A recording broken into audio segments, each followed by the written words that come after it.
Hey everybody, welcome back to the junkyard here. Hello, I'm Aaron. This is my son Aaron. He's a special guest today. He's going to be giving us his points of views on today's topic. Before we get started though, we're just going to handle some business right off the bat. If you guys like what we're doing, like this video, subscribe to the channel, get the notifications. And if you want to support us further, go to the Patreon, become a patron. It's patreon.com/Frank Shelby. Kick over a shekel or two, see what you can do to help us out. Now, Aaron over here is 8.5 years old, going on 9. He thinks he's 35 some days. Why? You act older than your years, my friend. But Aaron's going to give us his unique point of view as a younger person on today's topic. And today's topic's a little bit tough for some of us to deal with. I know it's kind of tough for me, you know, being a father, having friends that have been in this position. We are talking about a recent occurrence that you've probably seen in the news, and we're referring back to a Time article that was published. A Denver mom says her 9-year-old boy killed himself after homophobic bullying at school. And the link to this is going to be in the video description, so you can take a look at the article and the attached video.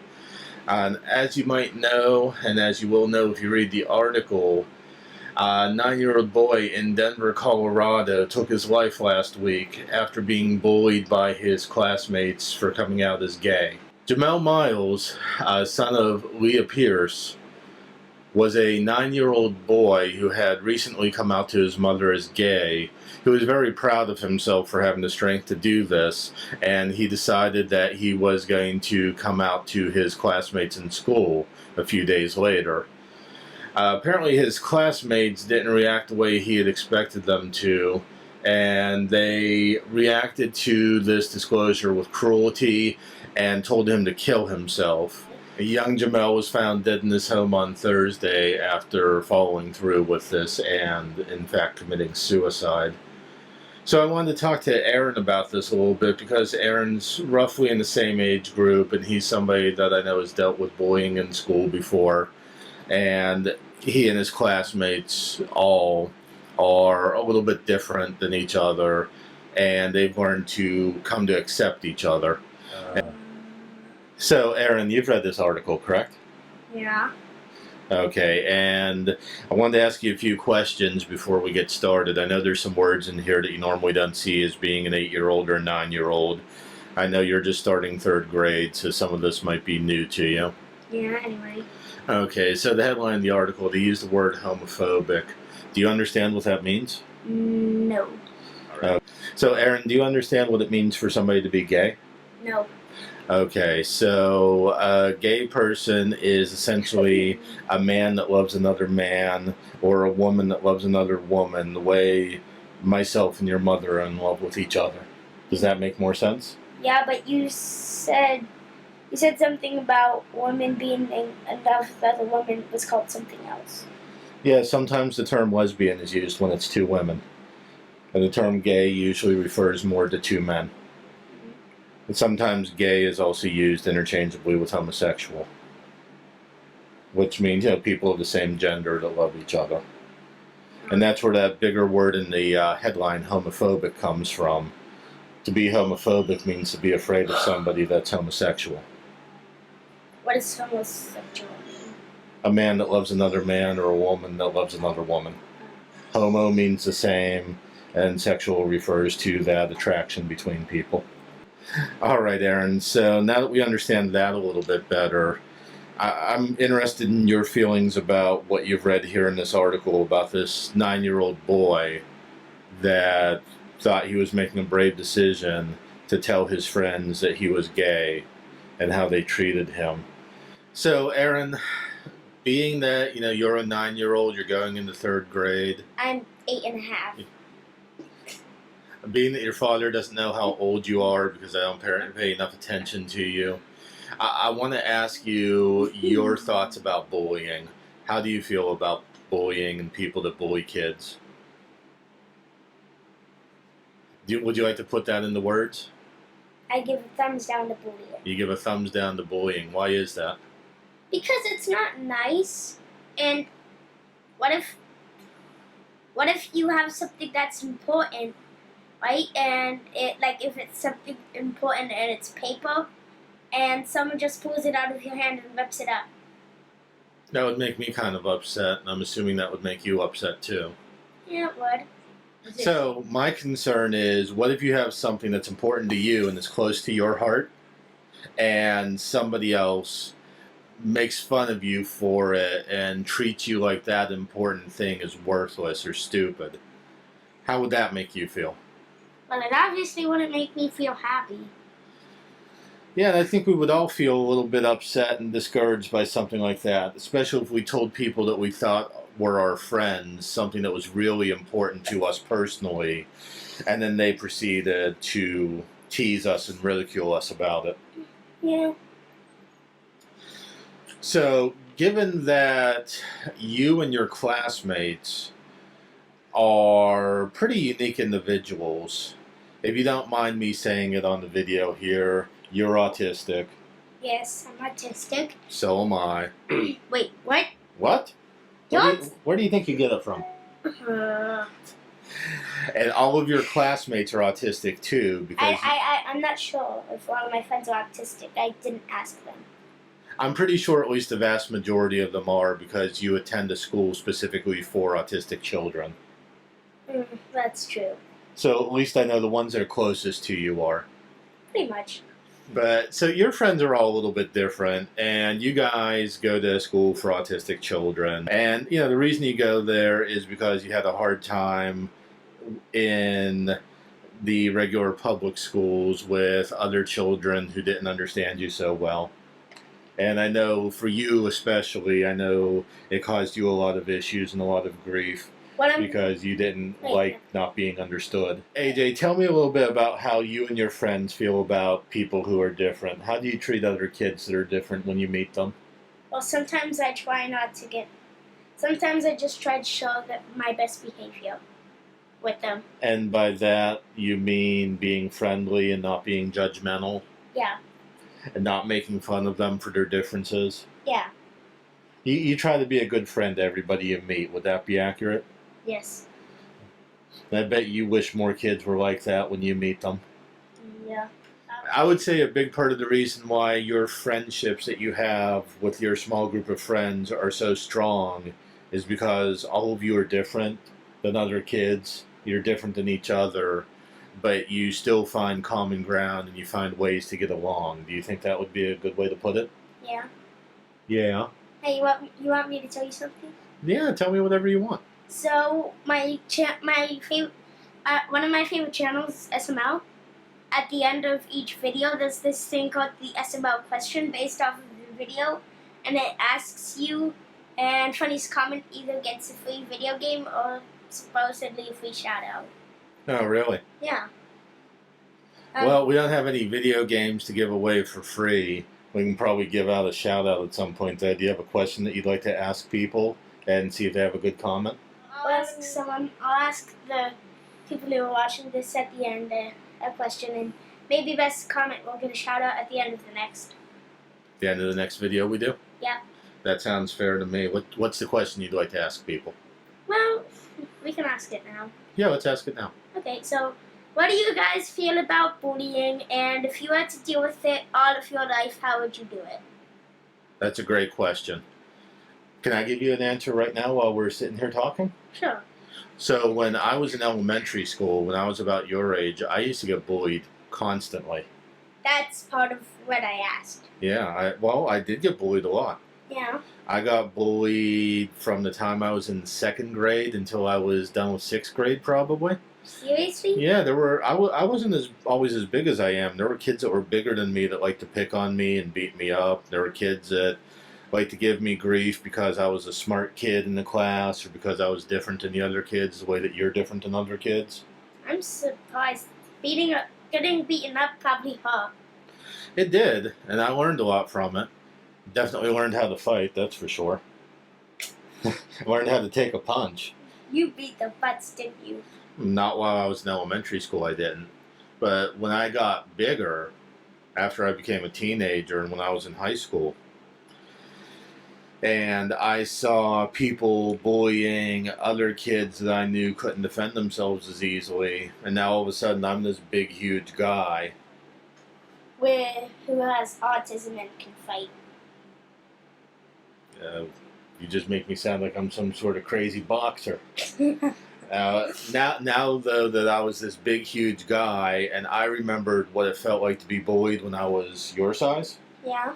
I would stand up for people that couldn't stand up for themselves. And that's what I did when I was in high school. Yeah. And, you know, honestly, that's something that I still do now. And that's part of the reason I do this channel. It's part of the reason I've gotten involved in local politics. Because I want to be there to stand up for people that don't have a voice, don't have the ability to stand up for themselves. I want to find the people who are being the bullies and shine a light on what they're doing. You know, bullies are like cockroaches. As soon as you turn on the lights, they scatter and they run away. Cockroaches actually do that? Yeah. Wow. And bullies do it too. As soon as you show the world what they're doing and they can't be tough anymore, they scram. That makes sense. Yeah. So a couple of takeaways from our discussion here today. You know, bullying is wrong. I think we already knew that. And we need to treat each other with kindness and love and respect, just like we've always been told to do by everybody from our parents to our pastors to Mr. Rogers. We need to actually start listening, and we need to instill these values in our children, because these guys are the future. In 10 years, this one's going to be voting, and I expect him to be as involved as I am. What do you mean I'm going to be voting? You're going to be voting. You'll be able to choose the president one day. You'll be able to choose the mayor of your town. It's a great responsibility, but I trust you to make the right decision because I know you don't take choices like that lightly. So even with these values that we should be instilling in our kids, a recent study published in the journal Pediatrics has said that the number of American children hospitalized for contemplating or attempting suicide has doubled in less than a decade. The most significant jumps have been among adolescents during the school year. So obviously bullying's still happening, and it's still affecting these kids deeply. This is something that we need to take seriously, and we need to work to put an end to it. These kids deserve a better life without having to worry about that extra stress. If you or somebody that you know might be contemplating suicide, the National Suicide Prevention Lifeline is here to help you. You can call them at 1-800-273-8255. People care. People are here to listen to you. So give that number a call, 800-273-8255, if you need to talk to somebody about your own thoughts or about somebody else that you have concerns regarding. Okay, so thank you for watching our video here. Thank you for liking the video and subscribing to the channel. I hope Aaron is willing to come back, even though he's learned a lot about how hard it is to make one of these short little videos. He's been a real trooper through this, and I'd really like him to help me out some more, because I enjoy spending time with this guy, and I definitely enjoy hearing his thoughts. You've uploaded longer videos onto your channel than this. Yes, I have, but I knew how much work it was. Now you know, too.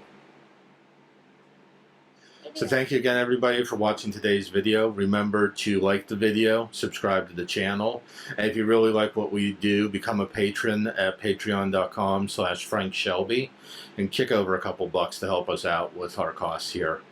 Have a great day, everybody. Aaron, say goodbye to the people. Bye. Goodbye. Okay, dude. Since AJ and I recorded that video, I've found out that Jamel's mother has memorialized him on Facebook, and they've started a modest GoFundMe to help pay for some expenses. I'm going to include links in the video description here for that. Also, it can't be said enough, if you or somebody you know is contemplating suicide, the National Suicide Prevention Lifeline can be reached 24 hours a day by people of all ages and all identities. The number is 800-273-8255. If you're a trans or gender non-conforming person considering suicide, the Trans Lifeline is available at 877-565-8860. And LGBTQ youth ages 24 and younger can reach the Trevor Project Lifeline at 866-488-7386. There's people out there that understand you and understand what you're going through. Don't be alone. Talk to somebody. People want to help you. People care about you. Always remember that.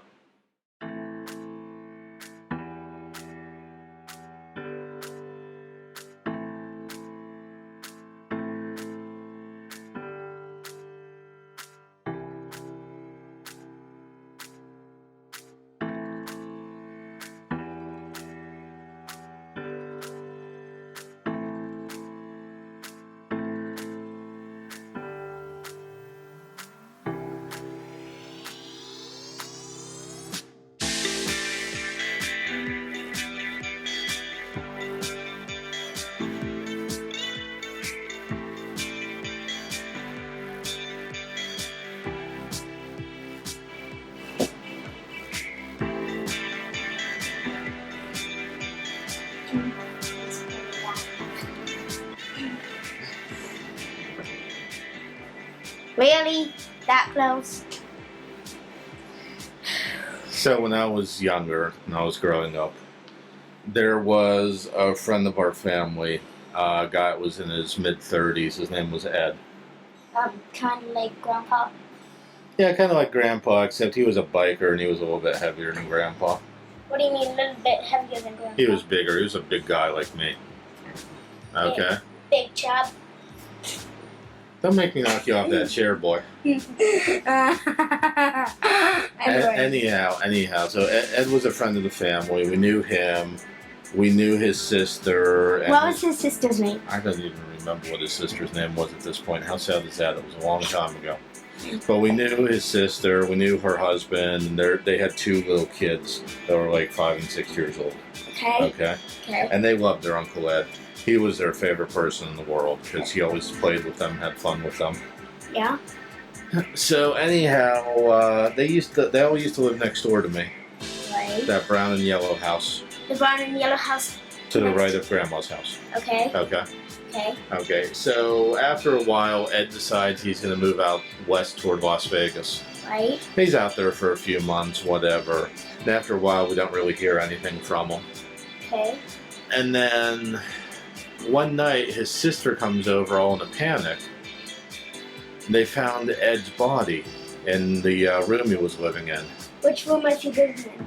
He was living in some room at some hotel or something. Okay. But they found him dead. He had killed himself. With what? I don't know. I was little. I never learned all the details about it. Okay. But he was out there all alone and felt like he didn't have anybody to come to when he was having troubles.